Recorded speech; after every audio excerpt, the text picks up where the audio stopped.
Hello, welcome to the Fanfic Majesty. If you want more content, you can follow me on Patreon. I will be uploading more content on there that will be exclusive. The link is in the description. Please support me. 5 Legacy. Chapter 36 Special Chapter. A True God Rises. Things you should know before this chapter. Yin and Yang release, based on the physical energy that governs vitality, can be used to breathe life into form. Yin and Yang release, techniques based on the spiritual energy that governs the imagination, can be used to create form out of nothingness. Yin Yang release, techniques that combine both Yang and Yin release. I'm changing Tsunade's Yin seal to Yang seal as it doesn't make sense. Tsunade releases the seal to speed up the cell division. Yang release is responsible for vitality while Yin is for creation. Tsunade isn't creating anything as the cells already exist, she's simply speeding up their division and thus healing herself. Now, the Senju clan never did receive a bloodline from the sage. While anyone can use both Yang and Yin released separately, I'm making both Senju and Uchiha clans more talented in using Yang and Yin release respectively. The Senju clan have strong bodies due to their higher affinity, if you could call it that, to Yang release, while the Uchihas have Yin released for their Sharingan and Genjutsu. Yang release is the reason why the Mokuden bloodline is so unique. It creates actual living trees and not some dead thing. Hashirama combines earth, water and the Yang element to create life in the trees he uses. The true power of the Rinnegan is that allows the use of Yin-Yang release. According to Wiki, Madara created the Zetsu using that. I'm making Naruto a complete master of this to a level that Madara won't be able to reach for a very simple reason. Naruto has Senju and Uchiha DNA in perfect balance while Madara simply injected Senju cells in himself. Chapter Start. What is a god? Is it a being that is immortal? If that is true, you might say a certain type jellyfish might be considered a god as it has the potential for immortality. Is it a being that knows everything? If that's so, then the Yamanaka could be considered gods as they have the ability to read thoughts and control another's actions. Is it a being that can give and take life as he pleases? If so, then Pain might be considered a god as he can give life to those recently departed. Is someone that can be at all places at once? Then Naruto could be considered a god with shadow clones and Hiroshin. There are different religions through the world, but in ours a god is considered someone who can be everywhere, omnipresent, know everything including people's thoughts, omniscient and someone who is all-powerful. With this 3 requisites the god can do anything he wishes. And now, Naruto is about to achieve just that. Land of Iron 2 years had passed since Naruto, Gaara and Jiraiya had left Konoha in their training trip. Hyuga Hinata had also recently joined them since she had finished her training with Senju Tsunade earlier. Hinata was a true prodigy in medicine but also in combat. Armed with her Byakugan eyes, she could instantly diagnose any type of injury or disease anyone carried. Her eyes seemed to improve her chakra control beyond normal standard of ordinary shinobi. Her chakra control and reserves were on par with Tsunade, as was her knowledge of medical techniques and Tsunade's monstrous strength. She also received the slug contract from Tsunade as she had no one to pass it to, thus making Hinata Tsunade's heir and apprentice. Hinata had also surpassed both Anko and Shizune in poison making. Not much of a surprise when you grow up leaving with a guinea pig in which you can test out all of your poisons. And the fact the guinea pig didn't die from them was just a plus. Naruto thanked the heavens when he noticed that Hinata remained the sweet and caring girl even after training with Anko. Naruto shivered at the thought of living with a Hinata, Anko style. Considering Naruto and Gaara, they both advanced with Jiraiya as their teacher. While Naruto could best Jiraiya anytime in terms of raw power, he didn't have yet the finesse in other areas. That's why they would sometimes take on a few missions so that they could gain valuable experience. Currently it's almost dawn and we find Naruto of 16 years old, almost 17, walking to their hotel after another of training day. I'm home, Naruto said with a tired and strained voice. Hinata looked up from her notes. The first thing you would notice about Hinata's changes would be the purple diamond figure in the middle of her forehead. Hinata had grown into a very beautiful woman. She was around 5 feet 7 inches, with a slim figure worthy of a goddess. She had long and toned legs, smooth skin and a well-developed chest, around D-cup in size. Hinata had retained her straight, Heim-style haircut, but she let her hair grow to waist length. The short strands that frame her face remained, but were now shoulder length. She now wore a new attire comprised of a loose-fitting, long-sleeved, dark blue and white zip-up jacket with dark blue over-mesh armor with black pants and black, low-heeled sandals. On the back of her zip-up jacket she had the symbol for Yin and Yang. A.N. Check profile for picture. Are you feeling well, Naruto-kun? Hinata asked, worried. While Naruto didn't show any external signs of a disease, she was a trained medic and easily spotted his slight discomfort. Is something wrong? Jiraiya asked him, making Gaara look at Naruto concerned. I don't really know, Naruto said, flexing his body. My chakra feels weird, Naruto stated as he released a small amount. His chakra seemed to be unstable and uncontrollable at this point. Let me take a look, Hinata said and activated her Byakugan. She was surprised when she saw Naruto's chakra acting up. It was like the chakra had a mind of his own and was all over the place in his body. It seemed to be affecting his muscles, bones, but it seemed more concentrated around his eyes. You are right, your chakra is acting weird. Lie down so I can properly check, Hinata stated and Naruto sighed. I don't fee, Naruto was saying but didn't manage to finish as he simply fell to the ground completely unconscious. It was extremely rare for anyone to simply drop to the ground while talking. Naruto! All of them yelled and rushed to check up on him. Hinata was the first to arrive and was already performing a diagnosis with her eyes, trying to find what was wrong. She didn't understand, his chakra network was extremely active, too active for someone who had just passed out. His chakra seemed to be changing and rewriting his chakra coils. Get back! Hinata yelled and everyone jumped back just in time to avoid a small shockwave of chakra that radiated from his body. His once deep blue chakra was now light silver, like the moon. His chakra capacity seemed to be increasing as this new chakra seemed thicker than his old one. His chakra felt so peaceful and yet strong, so unrestrained and yet controlled. Eventually the chakra calmed down and everyone let out a sigh of relief. Naruto groaned as he slowly regained his conscious, but he felt somewhat stiff. Hinata could see his new chakra working overtime in his muscles. He slowly opened his eyes and everyone's breath hitched. His once blue eyes, a red one if was using the Sharingan, now had a ripple pattern in them. His eyes were silver with several concentric circles around his pupil, who seemed to have shrunk. Naruto's eyes had shifted into the Rinnegan, the eyes of the gods. The eyes of the sage of the six paths, the father of all ninjutsu. Father. Kurama, Shukaku whispered from their host's mindscape. There will come a time when all of you will be led down the right path. Kurama remembered the last words of his father just as he passed away. Is it Naruto? Kurama thought, looking at the fainted form of Naruto. That's the. Hinata thought to herself as she gazed upon the new eyes of Naruto. Rinnegan. Jiraiya thought, gobsmacked. It's true that he had seen them before, but he never saw one activating itself in front of him. Naruto groggily opened his eyes only to pass out again. Hinata approached him and did a quick checkup only to notice that he was only sleeping, but he seemed to be running with a small fever. She took him to their bedroom. Please be all right, Hinata whispered, clutching to his arm as she fell asleep next to him. Naruto's mindscape. Naruto woke up in his mindscape with Kurama looking at him curiously. Kurama was still trying to figure out how in the world would Naruto be able to awaken the Rinnegan. The eyes of his father, how Naruto did that he couldn't even start to understand. In the other hand, the sage of the six paths always talked in riddles when addressing the 9 Biju. Kurama, what happened? Naruto asked as he groggily got up. His head seemed to be on fire. Forget that, his all body seemed to on fire. Although it didn't hurt, it felt somewhat annoying. Tisk. Kurama scoffed. Do you even know what you just unlocked? Kurama asked and sighed at the oblivious face of Naruto. That's why I asked for ball. The last thing I remind is talking to Hinata-chan, Naruto explained with a tick mark on his eyes. You just unlocked the Rinnegan. My father's eyes, Kurama yelled and Naruto's jaw dropped.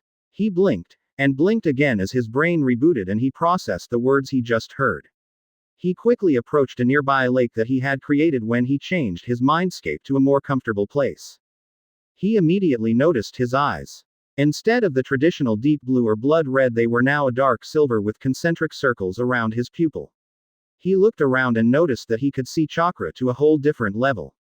While not in a detail that would rival with the Byakugan, he seemed to be able to see chakra everywhere. Kurama had red chakra while everything around him had a dark silver tone. Naruto withdrew chakra from his eyes and noticed how it receded back to his usual Mangekyo, then to his Sharingan until it stopped in his deep blue eyes. Naruto had unlocked the next level of his eyes. The final level of the Sharingan, the Rinnegan. The eyes of the gods that belong to the Raikudo Sennin, father to all shinobi. The most revered dujutsu in all existence. Of three great eyes, the Rinnegan was the most prized and powerful. On another perspective, the Rinnegan appeared to be the natural evolution to the Sharingan and, as such, it was only supposed to be two great dujutsus. Though Naruto wondered why never any Uchiha had unlocked it before. My eyes keep changing. The moment I've mastered my Mangekyo another one pops out, Naruto said sighing. Although he was very glad for this power boost. Ungrateful brat. Many people would kill just so they could put their hands on those eyes, Kurama reprimanded the boy. I know, Naruto said waving his hands in defeat. So, Naruto started in a sing-sang voice as his eyes instantly flashed into the Rinnegan. What can these eyes do? Naruto asked Giddy. Why would I know? Kurama replied. You said that these eyes belong to your father, Naruto said in a deadpan voice. Yes I did, but that doesn't mean I ever saw him training them, Kurama said sighing. I know a couple of powers but the rest are unknown to me, Kurama explained and Naruto nodded. I only know that it gives you control over all the elements, the Diva Path and Preta Path, Kurama said and Naruto was drooling. Just the prospect of having natural affinities for all elements was good enough for him. Paths? Naruto asked confused. Yes. The Diva Path allows you to control gravity and the Preta Path allows you to absorb chakra, Kurama explained and Naruto's jaw dropped. His eyes were the best thing it had ever happened to him. You said there were more. Naruto asked Giddy to know the rest. It's best that I don't tell him about summoning the Gedo Mazo. I hope he never learns about it. Some things are best locked away for all eternity, Kurama thought to himself before thinking what to answer to Naruto. There are more powers. The reason he was called the Sage of the Six Paths was because he had more of these paths but I only know of those two, Kurama said and Naruto nodded. Why did I faint? Naruto asked trying to find some answer. You fool. You think that the Rinnegan is a simple dujutsu compared to the likes of the Sharingan or Byakugan. You think that just because your eyes change, you suddenly can use all five elemental natures. Kurama rhetorically asked. The awakening of the Rinnegan changes the host's body so they can withstand their power.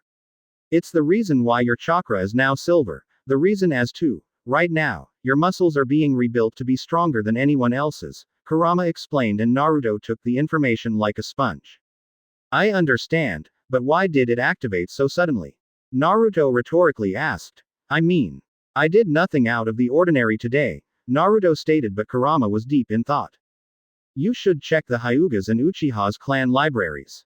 They might have information regarding it as both clans are dujutsu wielders. As of now I might have a theory, Kurama said and Naruto motioned him to go on. As you know, my father had two sons, each one inheriting a piece of his power.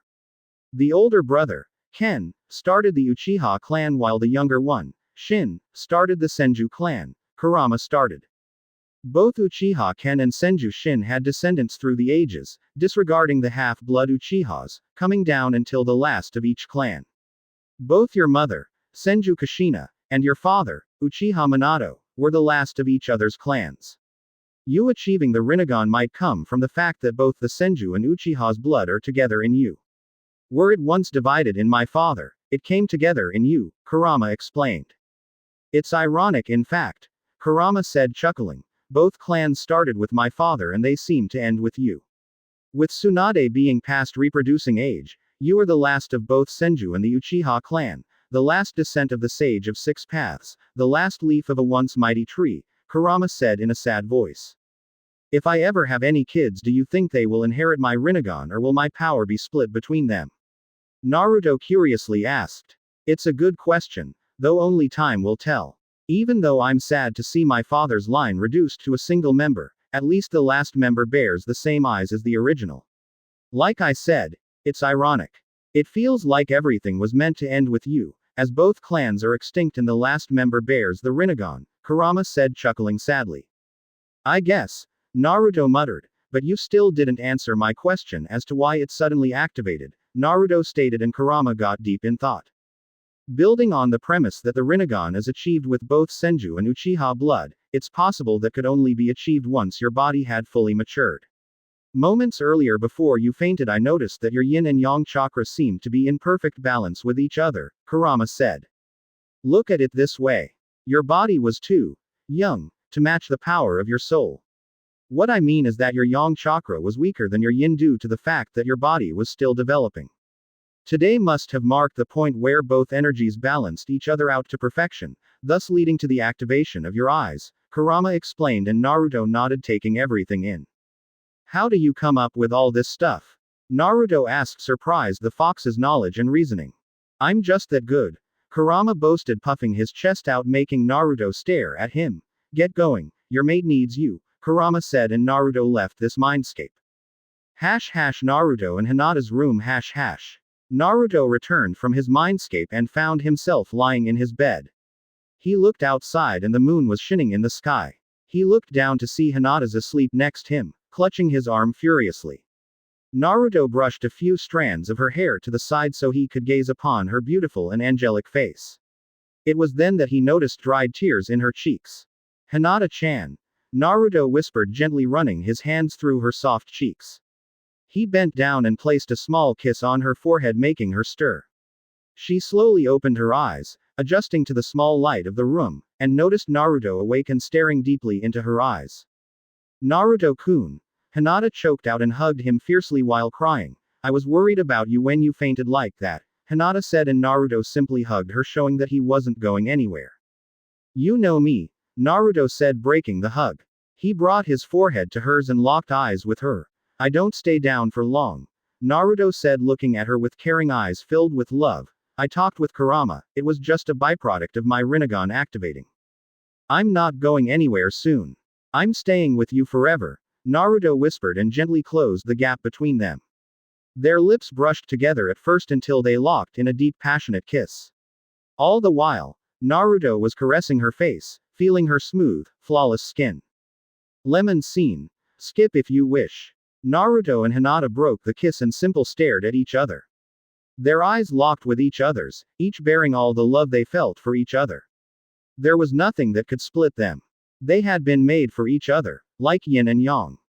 Naruto hugged Hinata and rolled on the bed until he was on top of her, never breaking their gaze. Hinata was mildly blushing. She had no idea how much Naruto liked to see her blush and giggle. He was in love with everything about her. Her blush when embarrassed, her smile, laughs. He loved everything in her. She was perfect for him. Hinata was a very brave kunoichi, but what he loved most was her caring attitude to anyone, but even more to him. Naruto broke his gaze and kissed her again. Their lips brushed together, each one enjoying the warmth and softness of each other's lips. Naruto playfully licked her bottom lip, asking for entrance. She gladly opened her mouth, making their tongues clash. Naruto explored her mouth, leaving no corner alone. They were so enticed by the sensation that they didn't stop until they needed some air. They both split, gasping for air. Are you going to keep staring? Hinata teased, breaking Naruto from his dreams and making him chuckle. Maybe. Naruto playfully replied, kissing her again. Naruto started running his hands through her back, all the way into her smooth thighs. Naruto broke the kiss and started kissing her neck. He slowly brought his right hand up, feeling every inch of her body, her flat stomach, her firm breasts. He slowly unzipped her jacket and threw it out of the way. Underneath she had her mesh shirt and Naruto hesitated. Hinata noticed it and herself leaned up and removed her mesh shirt, remaining in nothing more than a purple bra. Their hearts were running a mile per minute. Naruto just stared at her. They might have lived together for a few years, but they still had their privacy. Hinata felt bold and took his hand and placed it on her breast. Naruto just stared at her until he gently squeezed her breast, enlisting a smile of satisfaction from Hinata. Her breasts were perfect, perky D cups. Naruto ran his hands through them, gently squeezing them, feeling how soft and warm they were. Naruto unclipped her bra and threw it out of way, leaving the twins out. Naruto used his thumb to twirl her pink nipples. Hearing a small groan, Naruto figured she liked it and continued his ministrations. While Naruto was playing with her breasts, Hinata was slightly dazed. That feeling was incredible that she just wanted to savor it and enjoy it as long as she could. Naruto had never touched breasts in his life, so he decided to experiment a little bit. He placed a hand on each one. He squeezed both breasts and heard a small moan as he continued to try out new things with his toys.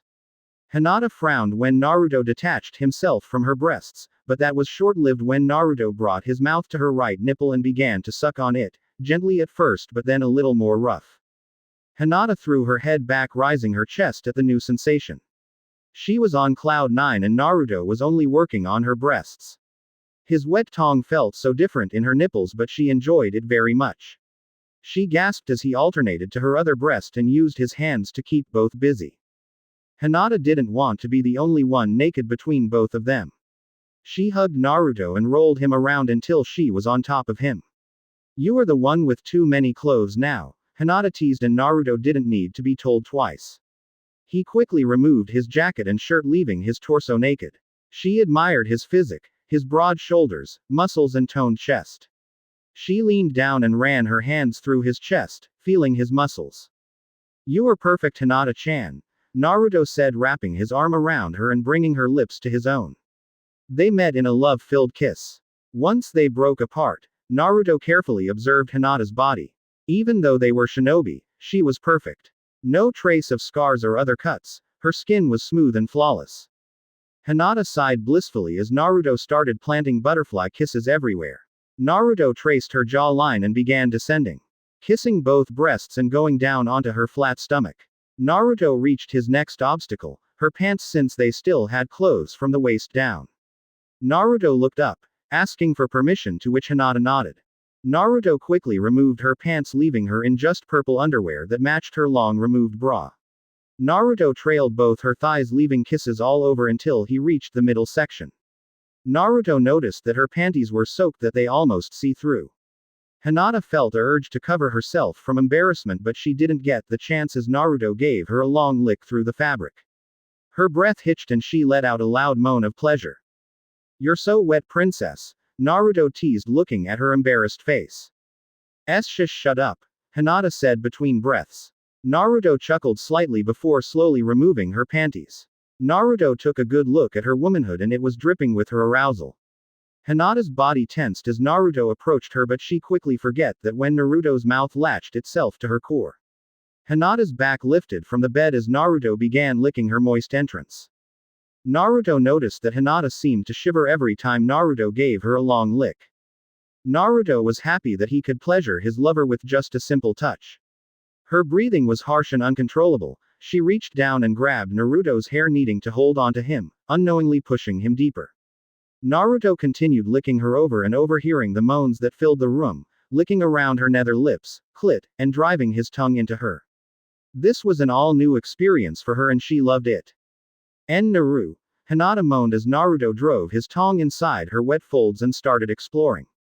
Naruto's tongue swirled inside her womanhood, trying to reach everywhere. Naruto removed his tongue from her folds and detached himself from her. He looked up to see Hinata's clouded face from the pleasure. Naruto gently licked a small nub of nerves, making Hinata gasp and moan even louder. Naruto was happy he placed a silence seal, otherwise they would star on Ika Ika. Naruto resumed his ministrations on Hinata until he felt her start shaking and he assumed she was close. Just that feeling of Hinata squirming under him made him want to devour her even more. Hinata was losing her mind. She could barely think at this point. Naruto. I'm gonna. Oh god. Hinata didn't get to finish as she yelled and came all over Naruto's face.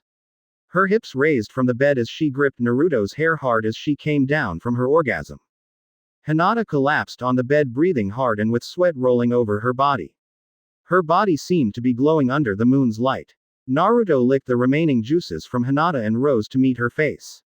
"You are delicious, princess," Naruto said, wiping his mouth with his forearm as someone who just finished a meal. Hinata looked down to see the bulge in his pants. Hinata had already seen Naruto all naked with her Byakugan eyes, and she knew how big he was. It must feel discomforting having his hard member trapped. "Naruto-kun, I want you," Hinata whispered as they broke their kiss. "Are you sure?" Naruto asked. He loved her more than anything and he didn't want to pressure her in any way.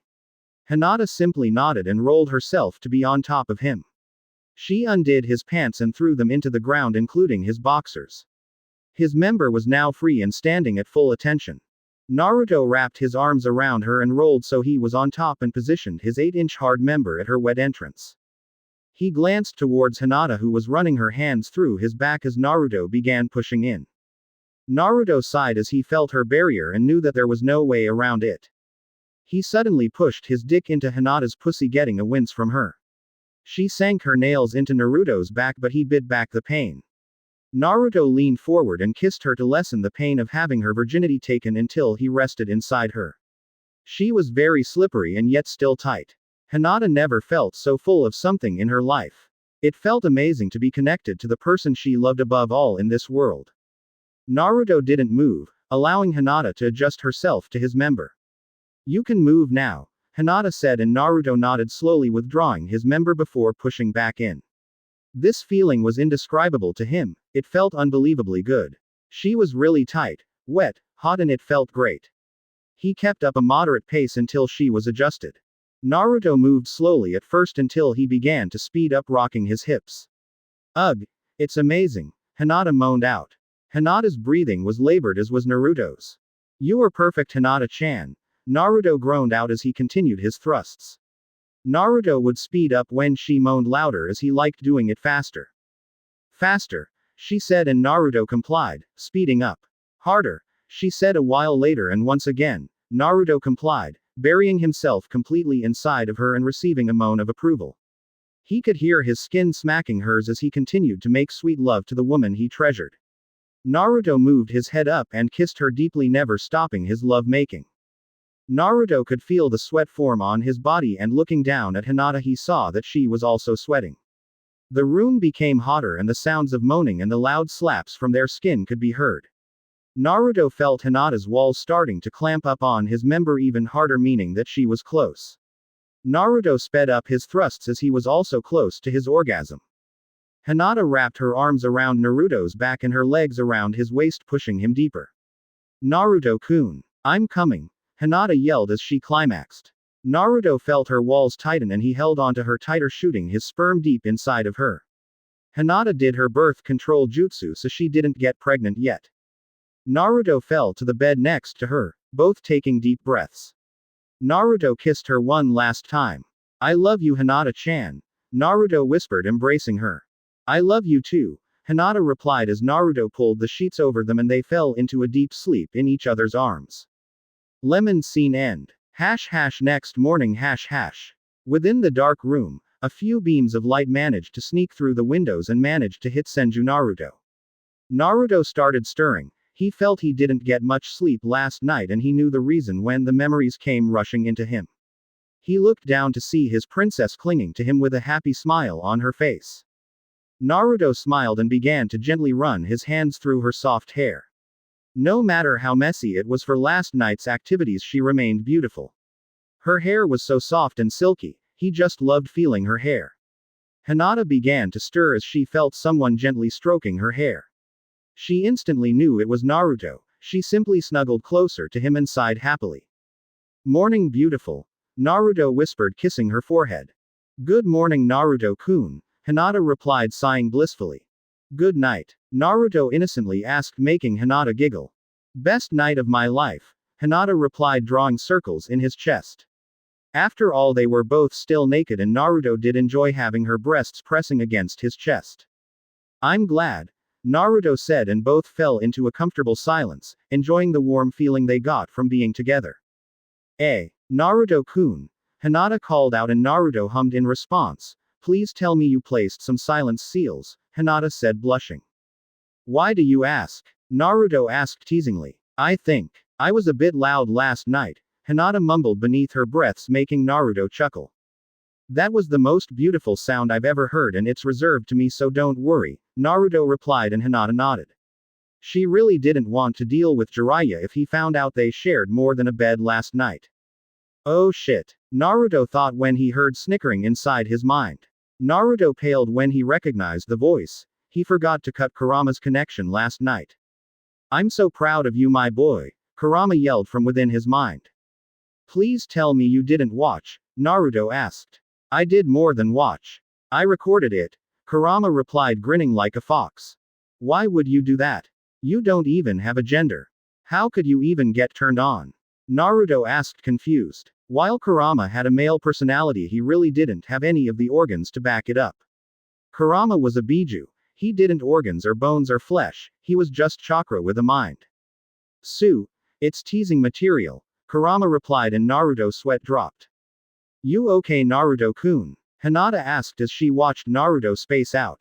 Yeah, I forgot to cut Kurama off, so we did have an audience, Naruto said, rubbing the back of head, and Hinata blushed, but she didn't want to think of that right now. You know, Naruto started, Jiraiya and Gaara are probably worried about us. We have been here since last night and it's already noon, Naruto said, and Hinata pouted. 5 more minutes, Hinata pouted, making her best puppy dog face. How about we go take a shower? Naruto simply asked. Tita together? Hinata asked, blushing. Naruto just looked at her. He didn't think of that when he asked. Naruto got an evil glint of his eyes. What are you implying, princess? Naruto asked in a teasing voice. No, nothing. Hinata stuttered, and Naruto chuckled. He pushed the sheets away from them and picked up Hinata from her bed, carrying her bridal style into the bathroom. When they were finished, they could both say it was the best shower they ever had. Outside Jiraiya and Gaara were running through taijutsu katas trying to improve Gaara's taijutsu when they heard the door unlock. They stopped their training to see Naruto and Hinata walking out together. Naruto seemed fine, as if nothing had happened. How are you feeling, Naruto? Jiraiya asked, but Naruto waved him off as he sat down to eat something. It's nothing. Everything that happened was because of my Rinnegan activating, I'm fine. Naruto replied, and Jiraiya sighed in relief and turned to Hinata, who seemed to humming a tune while eating some bread. I'm so proud of you, Jiraiya yelled and started dancing around the table like a headless chicken. He's mental, Naruto thought as he looked at his godfather. You finally became a man, Jiraiya said, crying anime tears. Gaara choked on his food, Hinata dropped her bread, and Naruto splashed water all over the table. What? Naruto asked, getting up from the table. Don't try denying it, kid, Jiraiya said, crossing his arms. I know that glow when I see it, Jiraiya said, pointing to Hinata, who was blushing and looking away. Have you ever heard of privacy? Naruto asked, yelling at his godfather. So, tell me, Jiraiya started, licking the tip of his pen and taking out a notebook. How was she? Jiraiya asked, and the temperature dropped several degrees. Even Gaara backed away, with Shukaku telling him to run for his life. I thought you stopped being a pervert, Jiraiya-sama, Hinata sweetly asked. Jiraiya turned around, dropping his notebook and crying for mercy. Hinata punched him the face so hard that even the ground shook. Jiraiya was sent flying out of the hotel and crashing into the ground, making a decent crater. I forgot Ba-chan taught Hinata-chan her super strength, Naruto thought to himself, and agreeing to never piss her off. Training grounds. All 4 of them ate their breakfast and came outside to train again. However, once they all got outside, they stopped and stared at Naruto as if waiting for something. Let's see it, Jiraiya said, and Naruto's sweat dropped and channeled chakra into his eyes. Everyone watched in fascination as Naruto's eyes became red with 3 black tomos, then they started spinning until they became his eternal Mangekyo Sharingan. Then it stopped. Naruto channeled more chakra into his eyes and they pulsed with a silver color. His eyes started spinning outwards, shrinking his pupil and forming several rings around the pupil. I still don't believe I get to see another one, Jiraiya said, getting interested by Naruto's eyes. They seemed to be radiating power. Wait, Naruto said, stopping Jiraiya in his tracks. Another one? Naruto asked, surprised that Jiraiya had already seen another. Yes. During the Second Shinobi War back in Omegakure no Sato, Hidden Rain Village, I met 3 orphans from the war. One of them was called Uzumaki Nagato and he had the Rinnegan. It was the reason why I stayed behind 3 years to teach them, Jiraiya explained, and Naruto nodded. Where's he now? Naruto asked, getting curious. If what Kurama said was true, then there was a lost Senju, an Uchiha member. Dead, Jiraiya sadly said. I got a report that they didn't survive the war despite my training, Jiraiya explained, sighing, and Naruto nodded.